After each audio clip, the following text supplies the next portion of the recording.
or astrophysicist. I'm just a country preacher, but that's good, because I'm not one either, so we're on good ground. Okay, well, good. Is the universe rational, I guess? What do you think? Is the universe, the solar system, is it rational or I can't imagine what that would mean. What do you mean by rational? The laws of certain laws? Like physical laws? Yeah. Yeah, I would think that certain physical laws are in place that affect how the universe operates. I wouldn't call it rational, though, because to me rational means an intelligence.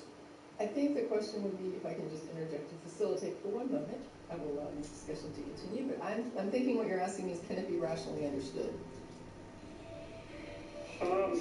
Yeah, I suppose. I mean, if it could be rationally understood, then it would have to, it'd have to conform to certain, I guess, laws. Right, but I think what's confusing, John, is the idea of an object being rational. And yeah, so is this coffee cup rational? Right. I'm having trouble wrapping my mind. So I think what you're mainly trying to ask is, can it be rationally understood? Or is it subject to the laws is it subject to the laws of nature? Is it subject to the laws of logic? I think laws of logic are something that we create to understand things. So I don't mean to sound aggressive, but so by that we can conclude, or you can conclude that the universe isn't logical then. Again, I'm not quite sure. Let me interject. Terminology. I'm going to interject for another moment. Laws of logic, as in a thing is what it is, right? And that's what we're talking about. Sure, yeah, okay. I guess so. Yeah. The laws of logic, formal fallacies, informal fallacies. I'm not an expert in any of that, kid, okay? I'm just trying to nail something down, and you know where I'm going with this. Do we agree that things have properties, right? Like John held up a mug. That mug has properties, right? Like it has a particular hardness to it that we can measure, right? Right, it conforms to the law of logic. Well, but it also has like hardness and particular color properties that we can measure, right? And so, to me, when I look at a property like a thing is what it is, what we're talking about are inherent properties of things that apply to all the things of which we are aware. So these are sort of universal properties, right? Like the mug, in addition to being a certain level of hardness, to not being a liquid, for example, also is a mug. The mug is a mug. And so when you're saying, does the universe conform to the laws of logic, as far as we're aware, all of the things that we have observed are what they are. And in that capacity, it does conform to the laws of logic in the same way that the mug is hard. Or the mug has a certain hardness to it that can be measured, or this, Can I interject? Sure. Yeah, because I want to know where you're going with this. Okay, well, I kind of thought you guys might know. And so the mug coincides with the law of identity, right? The mug is a mug and it's not something else. Sure. Everything I'm aware of conforms to that. Okay, and so that would include the universe. Yes, sure. All the things I'm aware of in the universe, I think I can safely say conform to that. Okay, well that's where I'm trying to build my argument, and I don't know if it's my own. I like to research these things out on my own, and so feel free to kick my bucket out from underneath me. But so if there are laws of logic within that coincide with nature or the universe, then that would mean that they preceded a mind. Would that be right? For the human mind, at least. Yeah, sure. They would exist whether there were minds or not minds. Now, whether or not, there's a question that comes up in Taoism, right, of whether or not, without a mind to differentiate, there are things. So what they're saying in Taoism is that everything is one thing until you have something that has perception, because that's the only way to judge something is different than something else, is that you perceive it as different. So the mug is harder than water, right? Because that is because I perceive hardness and liquid. It's just like a tree falling in the forest.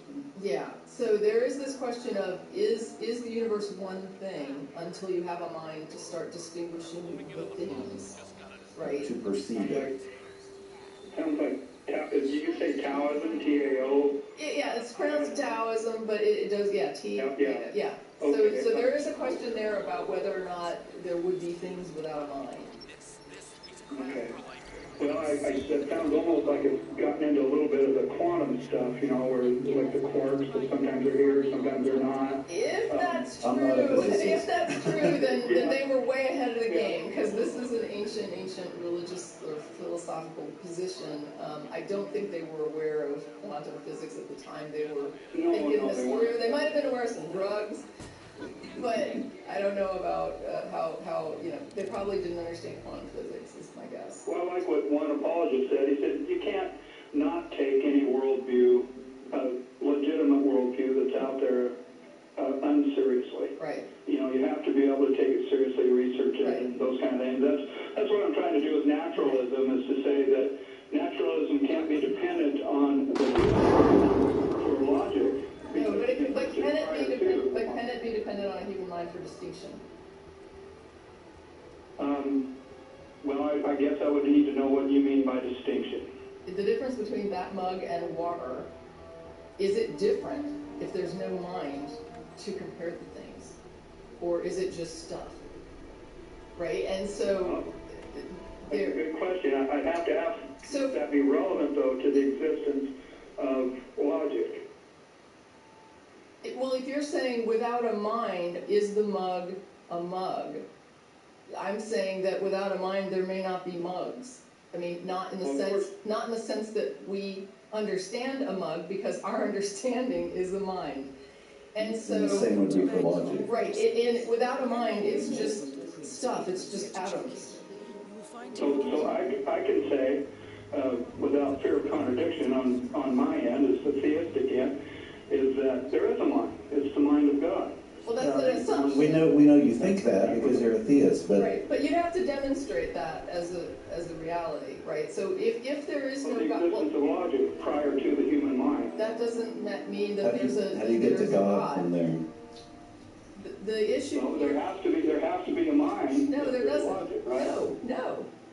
Why? No. No. Why? Because within the idea of naturalism, logic is dependent on the conventions of men or of minds. I don't agree with that. If we're going to say that the laws of logic transcend minds, then what we're saying is that, well, why would it not transcend every mind? Why would it not transcend any mind? Every mind. If it transcends my mind, why wouldn't it transcend a mind of a God? What do you know about the mind of a God? Can you please enlighten me about what we know about the mind of God? Well, he would be the originator of logic if he existed prior to the human mind. How do you know this? So God could not exist prior to a human mind and not be the originator of logic? That's impossible? Logic would have to consist with the mind of God. Why? Because God is eternal, then logic would have to be eternal, wouldn't it? How do you know the mind of God is eternal? Where have you gotten this information? Where can we confirm this? Well, I have a little example, if I can share it with you. If you don't mind, it'd be the first example of the mind of God I've ever had. I'm sure you've heard this before. I've heard it can be contradicted or refuted, and perhaps maybe you guys can do it. So it'll only take a minute. The eternality of numbers. Each number, they're both negative and positive. Every number exists and it stands by itself. It's independent of the other number. And they go on for eternity. Numbers go on for eternity. And each of them have a name. The number one, the name is one, etc., on up through eternity. Because they exist by themselves. They do exist in eternity because we know numbers go on eternally. That number, every number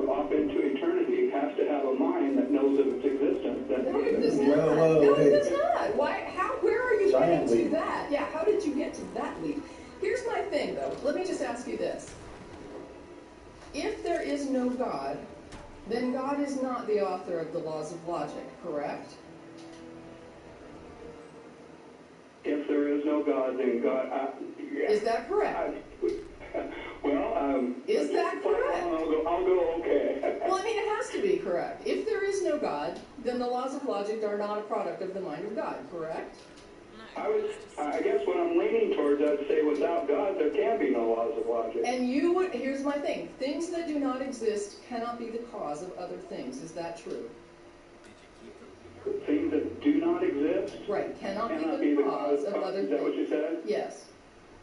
Things that do not exist that cannot be the cause of other things. Yes, that's true. Okay, so if you cannot demonstrate that a God exists, you cannot use it as a cause. If the laws of logic exist and you want to posit that God is the cause of those laws, then you need to demonstrate a God exists, and only then can it be put forward as a cause, as a valid cause. Okay, well, I guess and maybe I'm not nailing it down quite right. and like some atheist guys I know say, well, you'll win the Nobel Prize if you get this one down. And I think the idea is that because, and you said you didn't agree with the idea that logic is man-made. Human logic, I mean, is not man. You said it's not man-made. Well, you're talking about the laws of logic, the idea of a thing is what it is. Would that be the case without minds?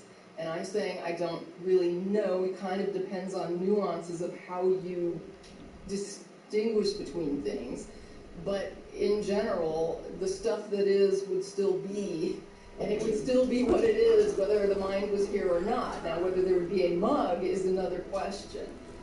There would be something, and it would be whatever it was. And that is, everything that I'm aware of is subject to that. But my issue is, if you want to say, I believe that God is the cause of the laws of logic, the next step to that hypothesis would be to demonstrate the existence of a God, or to come up with a test to test for the existence of a God, so that you could then say, I now have an existent thing that can account for this, because you have to be able to examine it and also demonstrate that it does in fact account for the laws of logic. Right now you're asserting it as a hypothesis, but I'm asking how you plan to demonstrate it as a reality. Otherwise it's just a circular argument. And well, I don't know, maybe we're not getting anywhere here. Might have to call back another time, but... no, we are. You're saying that you... I wasn't sure, Tracy, of what you said when you said that when I asked the question, do the laws of logic, are they strictly natural? Do they only work through the mind of human beings? I don't know what you mean by do they work, right? I mean, they're properties. Or are they only real through the minds of human beings? I've heard naturalists say that logic exists only in the minds of men. Now, there's logic and then there's the laws of logic. Those are separate things. Okay, let's just say the laws of logic. Do they only exist in the minds of men? I think that they are descriptors of inherent What properties is, yeah. of the thing or things. It's a little bit tough to describe it, but the point is you're saying that you believe the cause of those concepts, or whatever you want to call them, those laws, is a mind of a God. And I'm saying that first thing then, in order to find out if you're right, would be to, number one, demonstrate a God exists. Number two, demonstrate it can account for them. Once we have done that, now we've got something. But right now, you're saying this is the cause, but we don't even know that God exists, and so how can we even examine it as a cause? I guess my thinking is that God is a conclusion. No, you're saying you can't say that the conclusion is the cause, right? Because even when you put forward that something that we don't know if it exists or not is causing something, we need to, don't you agree, confirm that it exists in order to be able to sort of proceed? Well, I think what we need to agree on is that, it appears to me that you say that the laws of logic are man-made. They're only in the minds of men. Am I right? I don't think I said that. I said that they're properties. Now, whether or not, or to what extent those properties are impacted by perception is a big question. Properties from what? From what? They are properties of, no, they're properties of things, right? That we are, you can identify a thing. I can identify that that mug is harder than water, right? I can just make that distinction. The hardness of the mug is then a property of the mug that I observe as a subjective observer. But I don't control it. I'm not making the mug however hard it is. I'm simply observing it's however hard it is. So the laws of logic existed prior to you determining... They are attributes of, as far as we know, everything, right? I mean... Oh, they come from everything? They are attributes, just like hardness is an attribute. Where does hardness come from? Attribute. Where it's a property of the thing. A property of the mug. You're asking where does it come from? Where does the hardness of the mug come from? It comes from like the atomic structure, I guess, of the mug. So it exists, the laws of logic exist innately in the mug. I'm making an observation of something that is true about the universe around me. The observation is everything appears to be what it is. And that's an observation, but it's also an observation based on what I perceive. So the inputs that I'm getting from outside myself lead me to conclude that things are what they are. But these are properties. It's a property of something that I'm observing. It doesn't mean that she created the property. I'm not making things what She's they are. observing the property. But then, see, the Taoists would say I do make things what they are. So it's kind of a How weird... do you draw conclusions? What rules do you use to draw conclusions? And did those rules exist prior to... And what I'm saying is whether the question here is really what causes the rules. And you're asserting that the cause of the rules is the mind of God. And I'm saying that's an interesting hypothesis. How do you intend to test it and to demonstrate that it's actually correct and not just something you think intuitively is right? You're basically trying to make the argument that a God is necessary for those things to exist. And that's, I think, where... You have to demonstrate it. You can't just assert it. You have to demonstrate it. A hypothesis is what you're putting forward here. You're saying, this is what I think, and this makes sense to me. And I'm saying, that's great. Now, how are you going to demonstrate it? Okay, well, the way if I can just share, and then I'll go ahead and go, so you guys... Okay, because the way to demonstrate it, number one, is demonstrate that this cause exists, because unless it exists, it cannot cause other things. It has to Because exist. the laws of logic exist outside of the human mind, and the rules are a part of the universe, that means that, like, exhibited through the laws of nature. How do you know that nature itself does not have that as an attribute? That those laws are not attributes of the natural universe? How do you know this? How do I know that... It is not an attribute of the natural universe. Yeah, did they have a beginning?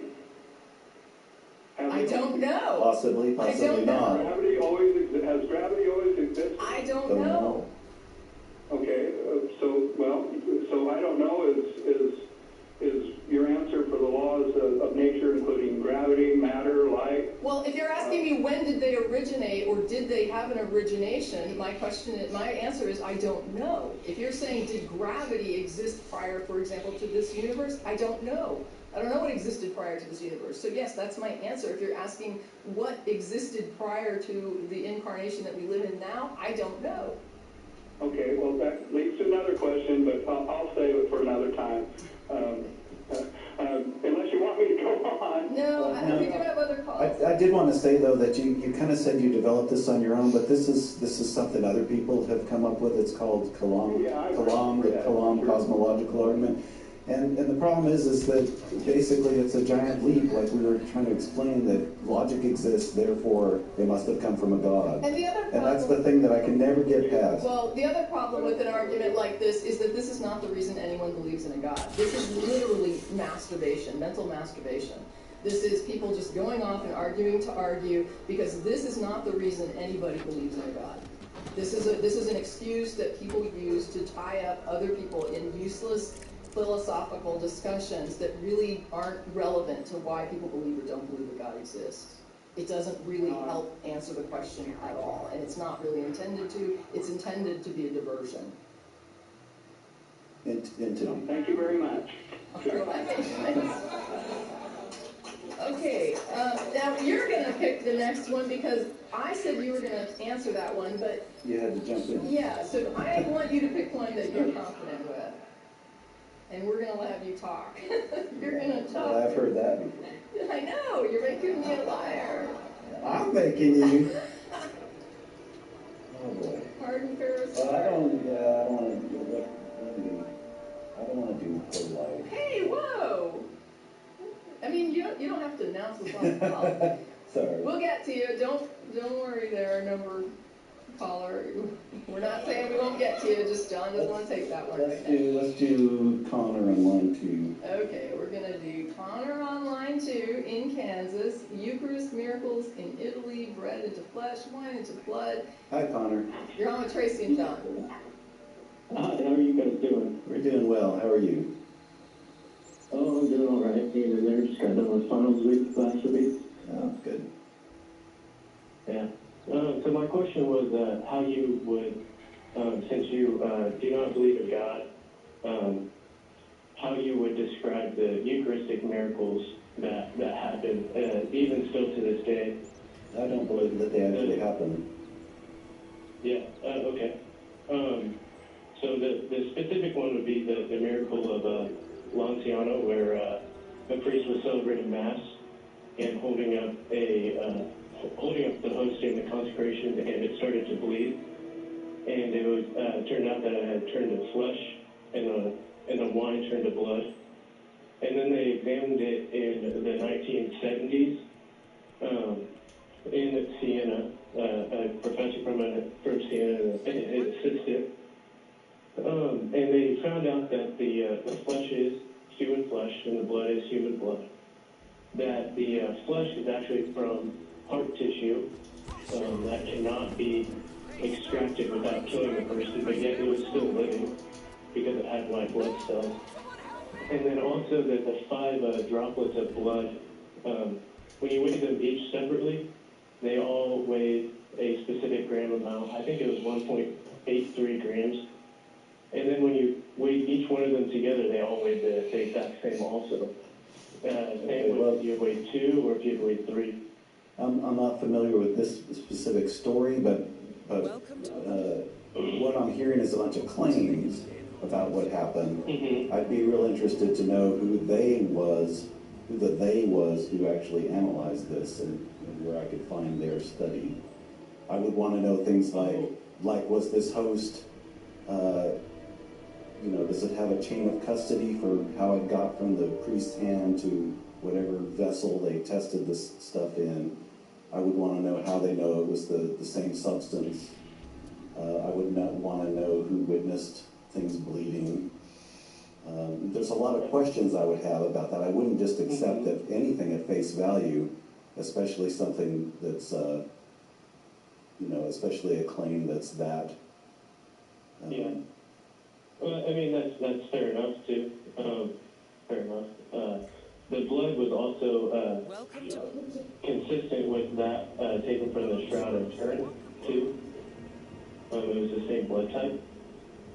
It was also the same, from the same person. Okay, well, that's news to me, because as far as I know, the Shroud of Turin didn't actually have any actual blood on it. Yeah, so you might be thinking of the study that was done, I forgot the year now, but they had actually examined the patches on it that had repaired it, and so they didn't think about and so they didn't think it was attributed to them, and then they re-looked at it later, and they actually found the actual, that it was around the time of Jesus. That part I'm not familiar with, that ever happened. Okay.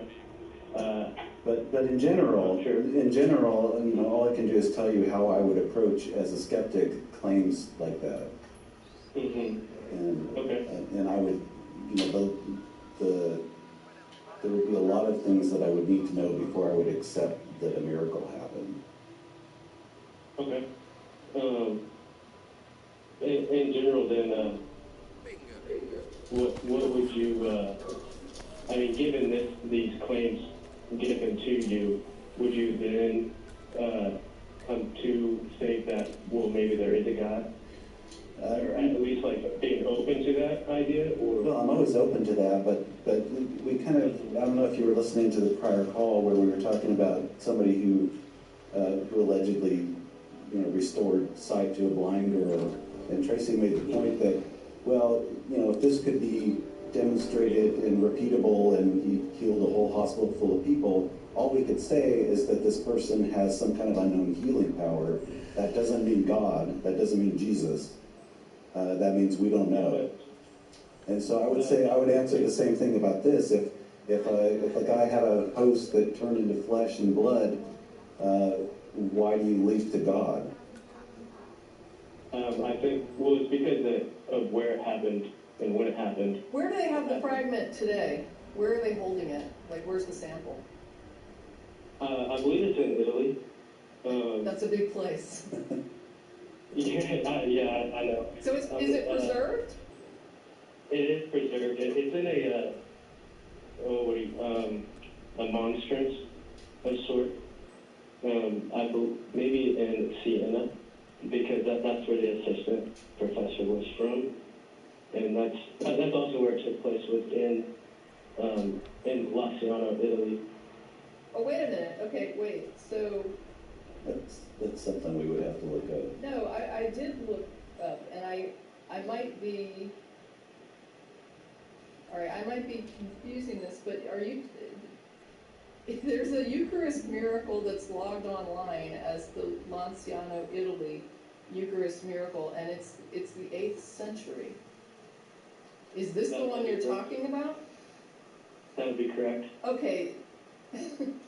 Go ahead, John.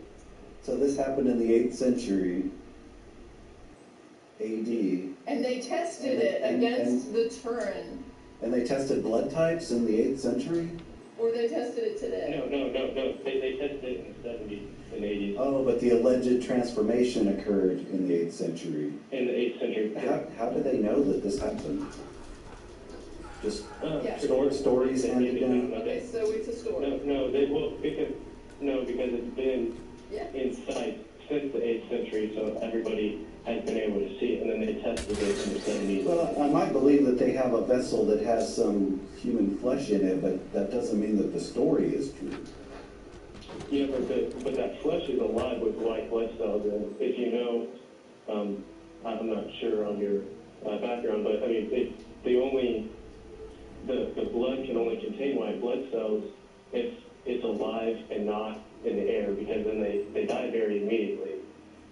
Well, it's in a sealed vessel, right? But yeah, they had to take it out to test it, did they not? Okay. I'm still not seeing how this proves that the story is actually true. Shouldn't they prove that the story is true? No. You test a substance in a vessel, and all you know is you have a substance in a vessel. I'm finding questions about whether this was ever tested or whether that's a story. I've got a thing here that says there are stories that in 1973 the non-existent Higher Council of the World Health Organization spent ages checking it and verified it. The heart muscle was deliberately mummified, or it has nail holes. I mean, these are just like some of the stories that had come out, but I don't think any of this is verified. So the scientist that investigated it was Professor, I'm not sure how to pronounce it, but Odoardo,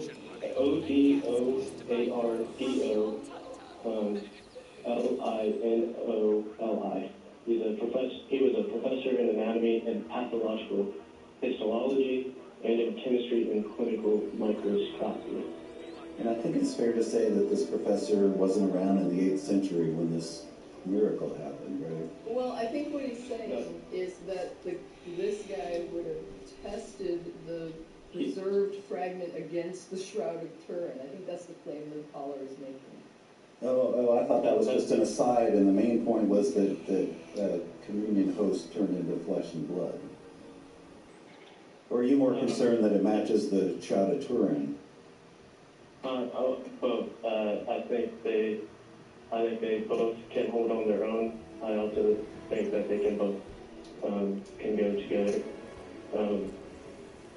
Because yeah, I would just say we have a vessel with some mummified stuff in it, and we have a story from a long time ago. And but what I'm saying is that the flesh is alive and the blood is alive. if it's mummified, though, how is it? If it was alive, my first conclusion would be that it's not, 1,200 years old. That's the miracle in the fact. So how do you know that that wasn't put in the vessel a week before the scientists tested it?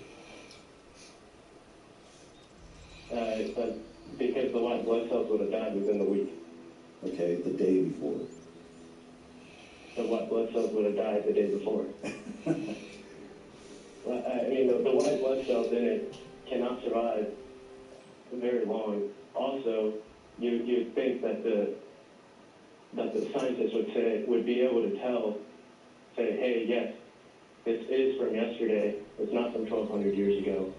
In all actuality, they said, no, this is living flesh and blood.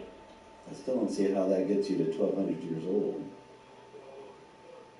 Because it's constantly been like this. How do you know that? Because it's been in visual acceptance. Everybody's been able to see it. Yeah, I'm looking at, I'm trying to find information on this, and all I found right now is somebody posted and said, the problem is there's no, they said that they're posting a forum, and they're saying that this guy, Dr. Edoro Linoli, examined the Eucharist host at Lanciano and found it to be composed of human heart muscle. And the blood was human blood type AB, and that his findings were confirmed by higher council of the World Health Organization. The problem is that there is no higher council of the World Health Organization. The World Health Organization does not have such a structure, and the findings are only found at Catholic websites. This sounds so, and it's, I mean, It sounds like the analysis is also a I story would that say can be if confirmed. there's a paper, like if this guy did a paper on this, if he submitted a paper on his testing and his findings, which this would be, I think, worthy of a peer-reviewed journal publication. Yeah. So let's go ahead and find where he actually published his findings for any sort of peer-reviewed journal for, you said he's a biologist, I think, or whatever his field is. Did he submit his findings for peer review? Did he submit this research so that it could then be looked at by other people in his field in a journal where he would talk about his methods for testing and all of that? I mean, this should be recorded since it's a modern test that we've done. Right. Does that make sense? Yeah, that would be Okay, something. so let me just say that if you can find where there's a research paper for this, where this guy published his findings, like really academically, not just in these stories that are going around the internet, go to our blog at The Atheist Experience. It's going to be at, what is it? freethoughtblogs.com/AXP. Okay. And there will be a open thread for this show, right, for me and John today. And if you go there and post that link so that people can see the actual research described, which is the benefit, I guess, of publishing for peer reviews, that everyone can see what you did, how you did it, what your claims are, and then people can respond to that and like also repeat if available. I know the Catholic Church doesn't always give out relics for testing, but the idea that it could have been published for peer review. Now, I will warn you that when you go to the blog and you post, if you've never posted to the blog before, you have to wait for moderation. I try to check the first 2 or 3 days after the show to make sure that any new people get cleared right away. After that, it might take a day or two. So don't freak out if you go to post the link and it doesn't show up immediately. It just means you have to be moderated. Once you're moderated, you can post at will, and then you could respond to people on the fly, and you wouldn't need somebody to moderate you. But I'll definitely be on the lookout for that, and I would say that way, because right now what's happening is John's just asking a lot of questions. Yeah, because this is the first I've heard of it. But I think if we had the actual, write-up from the guy who did the testing, that would be probably really helpful. Does that make sense? Okay. Yeah, fair enough. Well, I thank you very much for your time. Thank you. Have a good rest of your day. Yeah, you too, Tom. Bye. Yeah, and also that's helpful because if other people are interested, it's not like, oh, email it to us and then only we'll have it. It's like if other people want to see this and they want to look at this and consider it as well, they can go to the blog and check it out in a couple of days, hopefully. and see what's there. I think the skeptic approach isn't to just say couldn't happen. It's to say, hey, I'm going to ask a lot of questions and get to the bottom of what the claim is, because you can look on the internet and find all sorts of claims about anything, and you have to have some way of whittling down. Okay, what's true, what isn't true. You can look things up on Snopes, but that's just another source. So rather than just say, oh, a miracle happened because the scientist said this, well, I want to dig into it and really see, does this scientist even exist? When did he do the testing? Where's his report? Like Tracy was saying, there's a lot of things that I want to know before I'll just jump to the conclusion that something miraculous happened. And so that's really what we're trying to get down to when we ask questions. All right, are you ready to move on? Yeah. Just to spite you, I'm going to take the call you said I don't want to take. We're taking that call. We're going to go to Suzanne, who wants to talk about pro-life, and you're on with Tracy and John. Hey guys. Hey Suzanne. Hey John. Hey Suzanne. Am I saying that right? Because it's... Welcome to Yes. Bankok. Okay, correct. Ken Morgan has put So obviously I'm a theist, and I believe life begins at conception. Okay. But let me take my theist hat off and put my atheist hat on for a little bit and give an argument for pro-life. Okay. So like you mean a secular argument? Yeah, I'm sorry, go ahead. Wait, what?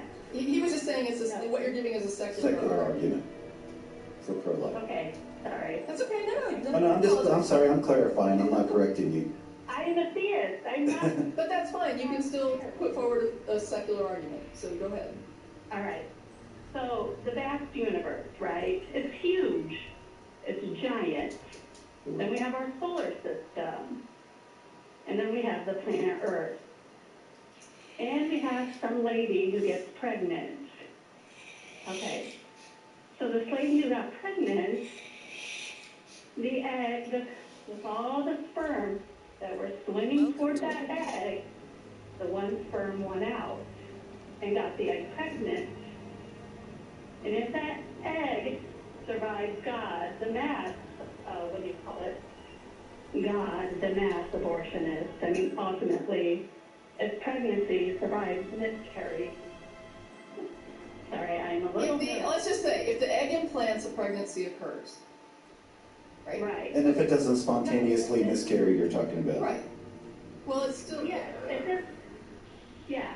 Right. If it survives the 3-month window where it's not miscarried, Right. and avoids birth defect and all that, then let's give that little guy, girl, whatever, let's give them a chance to experience life. Because according to you guys, this is the only experience there is. Right, but what you're saying, what you're putting forward here is not an argument, it's a suggestion. Oh, okay. You're suggesting that this is how I view it, and I would like other people to view it this way. But I'm saying, but yes, exactly. But I'm wondering if this will sway your point of view at all.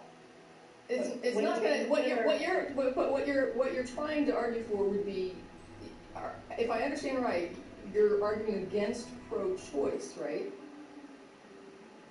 Or am I not? Because that's what they put in the description, so I want to clarify. So if you're asking me whether I would take that suggestion as basis for legislating that we're going to force all women to gestate and give birth without, making it her choice. Like, I'm going to tell other women that they have to do this because you think babies should have a chance after 3 months. I don't think that would be a pretty good, solid basis for law, no. Right, okay, okay, I understand that. And I'm trying to say, I mean, it's pretty much natural selection at its best. And I guess, if you look at it... Right, but we don't don't force people to to give up their bodies to somebody else for almost a year because natural selection. I understand bodily autonomy. I understand that argument. But I want to come at it from, I guess, a big picture. This little punk. Yeah, you're going to have to do better than emotional manipulation. Like, you're going to have to show me a legal argument to take away somebody's rights to their own body. Right, if you're just saying we should give the baby a chance, then I think you should have that choice to give that baby a chance if you're the pregnant person. And you should even be able to speak that to other people if you think that, hey, just give it. But not everybody's in a position where that's going to be a great decision for them.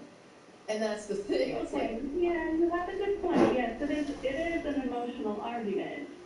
That's true. And there's nothing wrong with expressing your emotions, and there's nothing wrong with appealing to somebody's emotions. But there is something wrong with legislating based on our emotional feedback.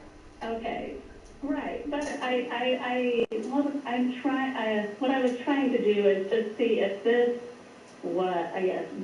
be an emotional argument, but if it would sway you guys in any way to be, if you guys personally be like, oh wait, okay, yeah, no. Well, if you're talking about, like, for example, first of all, I'm not convinced that if I got pregnant, I would automatically opt for abortion, okay?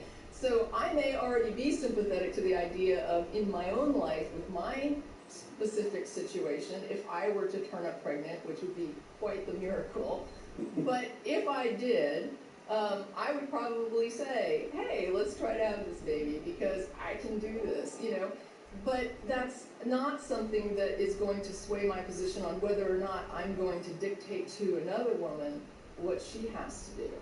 All right, I see. But I'm already kind of on board with you as far as, if I was in a different situation, let's say I'm in poverty, let's say that, I am not very healthy, that I'm not, that I'm just, or maybe I just am, terrified at the prospect of a pregnancy and a childbirth. Maybe that just, frightens me, or I just don't want, if there's something going on in my life and it's like I just can't do this right now. And so then the question becomes, are we going to force somebody to let somebody else use their body without their consent by law? Yeah, no, I see. We don't need to force people to stay pregnant. But then it goes into, we need to make adoption more easier. Yeah, I mean, if you want to promote other solutions, I actually think that it's an admirable thing if you kind of if you view abortion as something that you don't like. Making sure that people have options, making sure that women who are single are supported, making sure that you can still go to college and you don't have to drop out of school if you have a baby, doing things that make it easier to have a baby and to continue on in your life without it being like a major drain on you in many ways, or being, even if we take steps to make pregnancies less deadly in the United States, because we actually have a problem with maternal death in this country for some weird reason, because we actually can avail ourselves of the same, yes, which is very weird because there's no excuse for it. We should not be having a rise in maternal death rates in the United States. We should be well beyond that. And so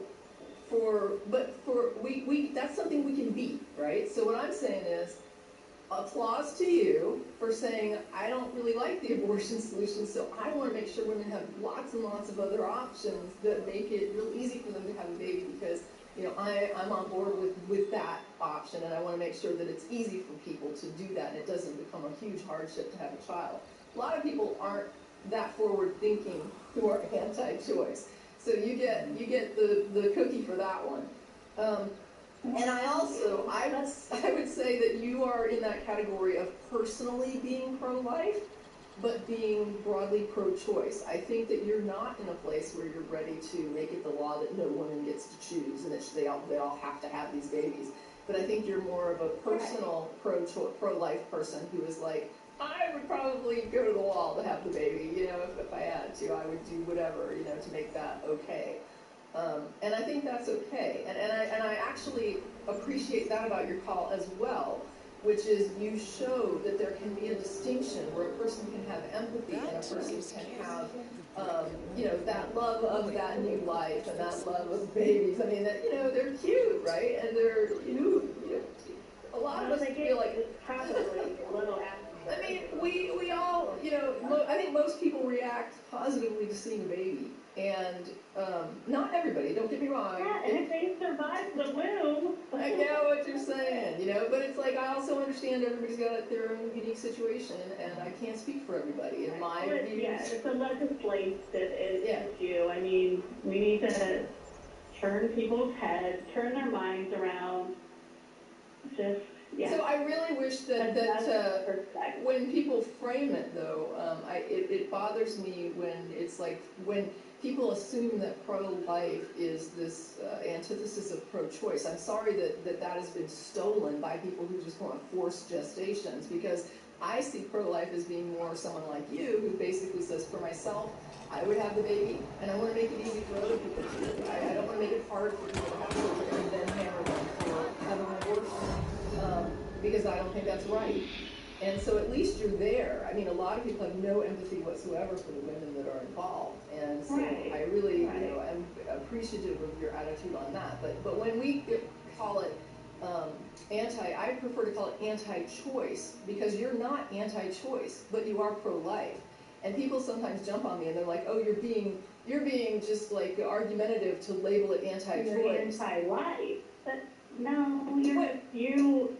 I'm pro-choice. I want women to be able to choose, and I think that you are pro-choice, but also pro-life.